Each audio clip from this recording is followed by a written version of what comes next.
sombrant murmure, les récits font frémir. Faisons-nous peur là où les âmes chavirent.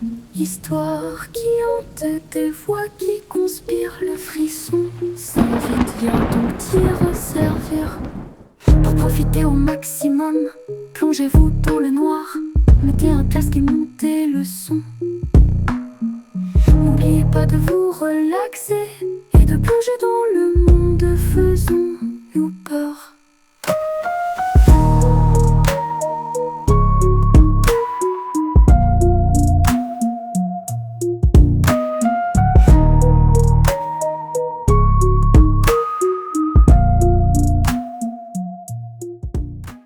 Un objet étrange est tombé de l'espace. Il était là, un fragment de l'univers, fonçant à travers le cosmos. Et j'étais là, à contempler le ciel depuis le confort du toit d'une ferme, construite par mon père au milieu de nulle part.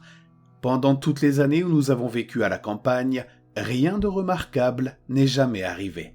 Cette pluie de météorites était le point culminant de toute ma vie, et c'est pourquoi, avec de l'émerveillement dans les yeux, j'étais captivé par cette pierre qui tombait, plus brillante que les autres.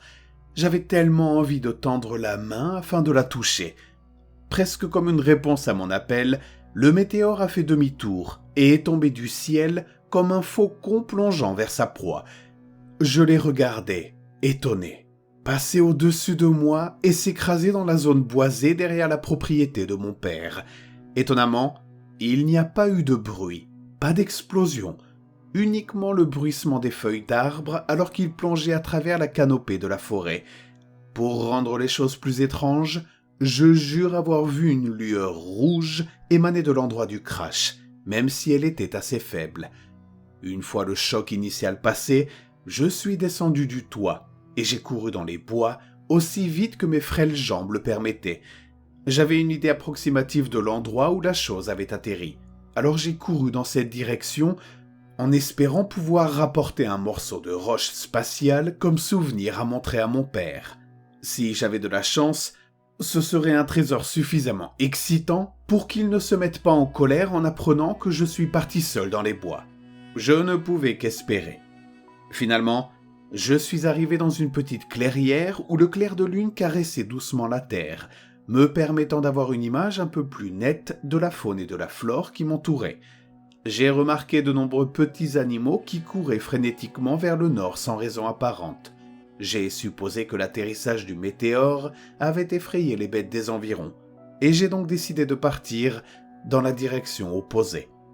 Après peut-être 10 minutes supplémentaires de randonnée improvisée en pleine nature, je suis tombé sur la source de la mystérieuse lueur que j'avais vue auparavant.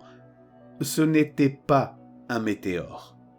Là, installé dans un petit cratère sur le sol, se trouvait une sorte de capsule métallique, avec une balise clignotante dépassant de sa surface comme une antenne.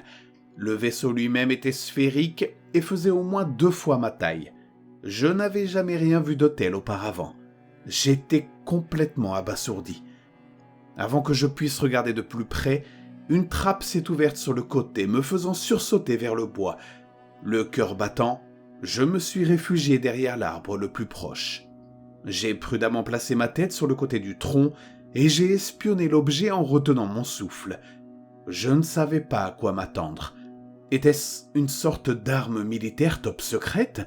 Ou peut-être un gadget télécommandé construit par un ermite de génie vivant à proximité ? Un petit bonhomme vert sortirait-il pour me saluer, demandant à parler à mon chef ? Quelle que soit l'issue, mes yeux étaient rivés sur cette capsule métallique, pour le meilleur et pour le pire. Un suintement violet foncé s'est échappé de l'objet, formant une grande flaque à sa base. La substance visqueuse a ensuite escaladé la façade de la capsule, recouvrant l'extérieur de haut en bas. Alors que la flaque se déplaçait autour de la sphère, la lumière au-dessus a cessé de clignoter. D'un seul coup, le liquide violet a été repoussé du vaisseau et est retourné sur le sol juste en dessous. Là, il a commencé à prendre une forme plus humanoïde. La chose a changé, ainsi que sa couleur.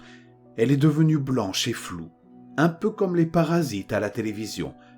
Des dialogues de radio et de télévision ont bientôt envahi la forêt. Cette chose collectait des signaux dans l'air, régurgitant des lignes de programmes populaires depuis longtemps diffusées. Du moins, c'est ce qu'il semblait faire. La bouche béante d'étonnement, je me suis penché en avant sans m'en rendre compte. Les signaux ont cessé brusquement et je suis tombé la tête la première sur un tas de branches mortes, créant un craquement sonore.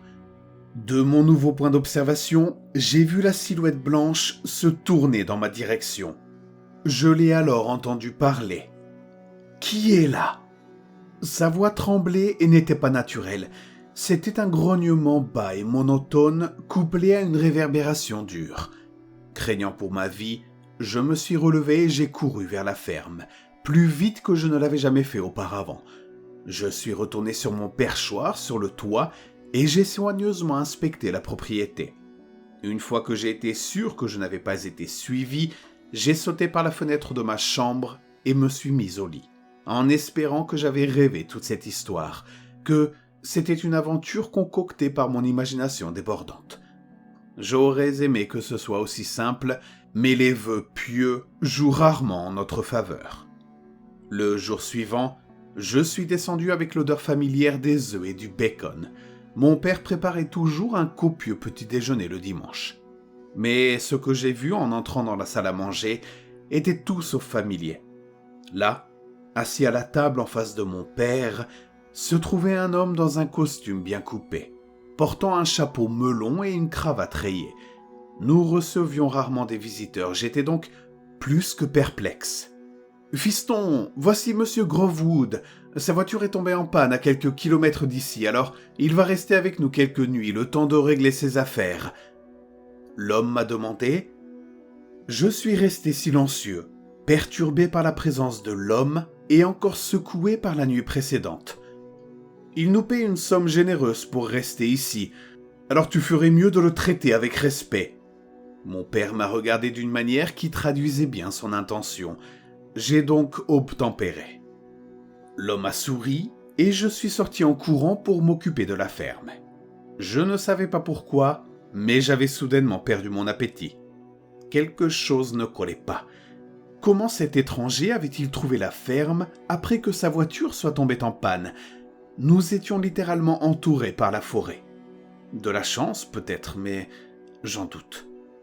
Je commençais à penser que son apparition le lendemain de l'atterrissage de cette chose dans les bois n'était pas une simple coïncidence. Mais ce n'était pas une théorie que j'avais le courage d'explorer. Après tout, je m'étais déjà convaincu que les événements de la nuit précédente n'étaient rien de plus qu'un mauvais rêve. L'homme serait parti dans quelques jours de toute façon, alors j'ai essayé de ne pas m'attarder dessus. Les 2 nuits suivantes ont été bizarres. Monsieur Grovewood a tenté de regarder une sitcom avec nous pendant le dîner, mais ses réactions n'étaient pas normales. Il semblait confus par le programme et ne riait que lorsqu'il nous voyait rire. Et ce n'était pas n'importe quel rire, sachez-le. C'était un rire bruyant, aux proportions intensément inconfortables. J'étais presque soulagé lorsqu'il a été appelé par un collègue de travail, bien que je n'ai pas entendu un seul mot échangé. Le soir suivant, je suis descendu à la cuisine pour prendre un verre de lait et j'ai trouvé Monsieur Grovewood en train de dévorer un steak cru sorti du congélateur. Je lui ai demandé ce qu'il faisait et tout ce qu'il a répondu était « C'est juste un petit encas de minuit, crois-moi. Un peu de couleur fait du bien au corps. » Inutile de dire que je suis retourné en vitesse dans ma chambre sans mon lait. La nuit dernière, cependant, c'est là que j'ai vraiment eu peur. En passant devant la chambre d'amis pour aller à la salle de bain, j'ai entendu Monsieur Grovewood au téléphone. Cette fois-ci, il a très clairement parlé. Monsieur Grovewood a dit « Avez-vous reçu les informations que je vous ai transmises ?» Quelqu'un a parlé au téléphone. Monsieur Grovewood a répondu « Oui, c'est le langage que nous devons utiliser à partir de maintenant. Nous devons éviter les soupçons et nous fondre dans la masse. » Il a continué. « C'est un endroit charmant, riche en minéraux, en eau et en forme de vie. Vous et les autres allez vous plaire ici. » Puis il a poursuivi. « Tant que vous êtes prêts, Tant que vous êtes prêts, il n'y a pas de retour en arrière possible. Ce sera notre nouvelle maison. » Puis il a fini la discussion par « Pas besoin. Pourquoi gaspiller du matériel dans le transport quand je peux vous téléporter instantanément? J'ai 2 vaisseaux ici, prêts à être utilisés.